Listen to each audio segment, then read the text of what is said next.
Salut, alors je suis en Indonésie, à Bali exactement. On en avait marre de la Nouvelle-Zélande, on est venu ici pour quelques mois, le temps qu'il fasse plus chaud en Nouvelle-Zélande.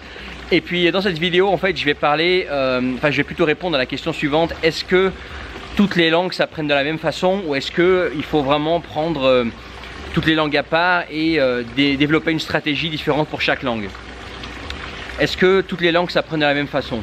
Alors moi, la réponse rapide, ce sera oui. Pour moi, toutes les langues s'apprennent de la même façon.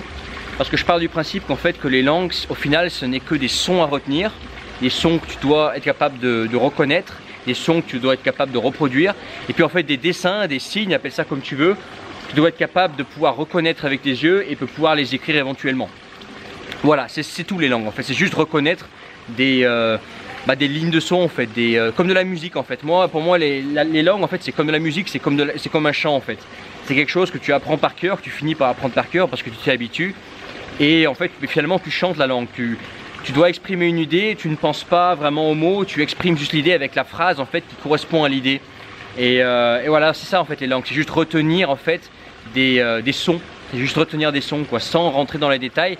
Au final, c'est des sons quoi, c'est de la musique. Donc oui, pour moi, les langues s'apprennent toutes de la même façon. Après, les langues ne sont pas toutes les mêmes.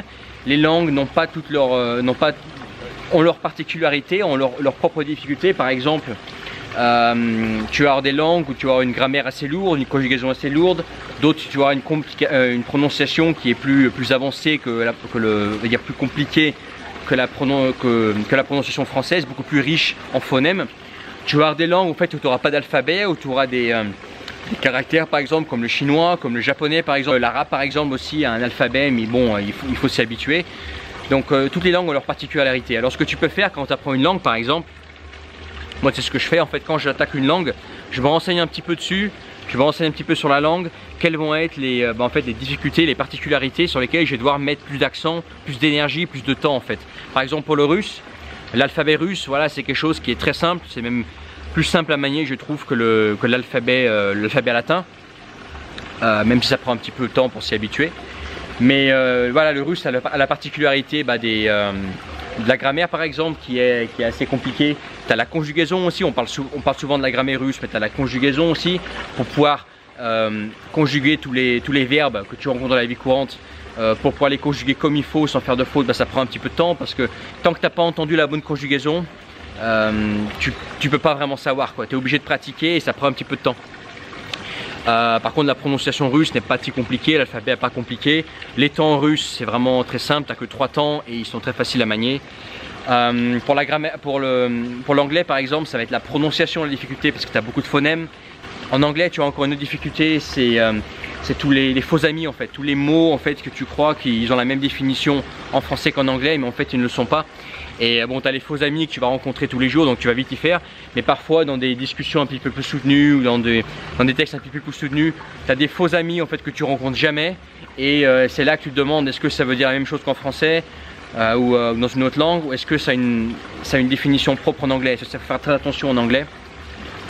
Après, bon, au niveau de la structure de la langue, l'anglais c'est une langue assez simple. Tu as le même alphabet que le français, tu as quand même beaucoup de points communs avec le français.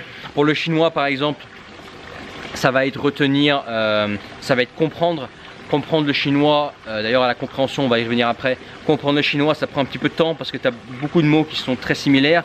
Tu crois qu'ils sont les mêmes et le temps que tu te fasses au ton, ça prend un petit peu de temps. Et tu as aussi les caractères chinois finalement. Tout ce qui est l'écriture, ça prend un petit peu de temps parce que tu n'as pas vraiment de repères, donc ça prend un petit peu de temps pour pouvoir les reconnaître. Et en fait, il y a que même si tu utilises des logiciels de répétition espacée, même si tu écris les caractères régulièrement, la seule façon de vraiment ancrer les caractères dans ta mémoire et puis pouvoir être habile à les manier, en fait, c'est de les écrire, les lire, les écrire. En fait, c'est de la pratique tout simplement. C'est comme ça que ça rentre. C'est la façon la plus efficace. Après, bon, au niveau de la grammaire, de la structure de la langue, le chinois c'est une langue assez simple. Donc t'as pas vraiment, les mots ne changent pas en fait. Une fois que tu connais un mot, le mot en fait ne change jamais, comme par exemple en russe. T'as les tons aussi quand tu prononces le chinois. Il faut faire attention à bien mettre le bon ton sur le mot parce que sinon tu peux dire quelque chose qui n'a rien à voir avec le mot que tu veux dire à l'origine. Donc voilà, tu as des particularités dans chaque langue. Mais en gros en fait une langue c'est toujours la même chose, c'est toujours retenir des sons, savoir comment dire, reconnaître des dessins, voilà, des signes que tu vas pouvoir lire, et puis c'est tout quoi, c'est pas plus compliqué. Mais bon, avant de finir cette vidéo, j'insiste bien sur la compréhension. S'il y a une chose que tu dois développer dans une langue en priorité, c'est la compréhension. Parce que si tu sais parler mais que tu ne sais pas comprendre, la discussion, elle va vite s'arrêter au moment où tu ne vas pas comprendre l'interlocuteur. Alors que si tu comprends l'interlocuteur mais que tu ne sais pas encore bien t'exprimer, que tu as un langage un petit peu limité, tant que tu comprends la personne, tu vas arriver à pouvoir te débrouiller avec tes mots. Tu vas pouvoir répondre avec tes mots, même si c'est faux, même si c'est pas vraiment riche ce que tu dis. Mais au moins il y a une communication. Alors que quand tu comprends pas, la communication s'arrête net parce que tu sais même pas quoi répondre, même avec tes mots simples. Donc j'insiste sur la compréhension de n'importe quelle langue. Donc écoute beaucoup la langue et insiste sur le fait que tu dois bien comprendre. Au début, ta capacité à pouvoir comprendre est plus importante que ta capacité à pouvoir parler. Si cette vidéo t'a plu, je t'invite à t'abonner à cette chaîne. Regarde en bas de cette vidéo, si ce n'est pas encore fait, tu peux télécharger un livret en fait gratuit, un grid gratuit que j'ai rédigé il y a quelques temps maintenant, où je t'explique un petit peu mon approche en apprentissage de langue. Je t'indique 10 outils que j'utilise pour apprendre des langues. Je te raconte aussi mon parcours de polyglotte professionnel, de personnes qui utilisent les langues pour travailler. Peut-être que tu peux t'en inspirer, peut-être que tu peux faire mieux. Et puis à très bientôt pour d'autres vidéos. Nous, on va aller se diriger vers le restaurant là.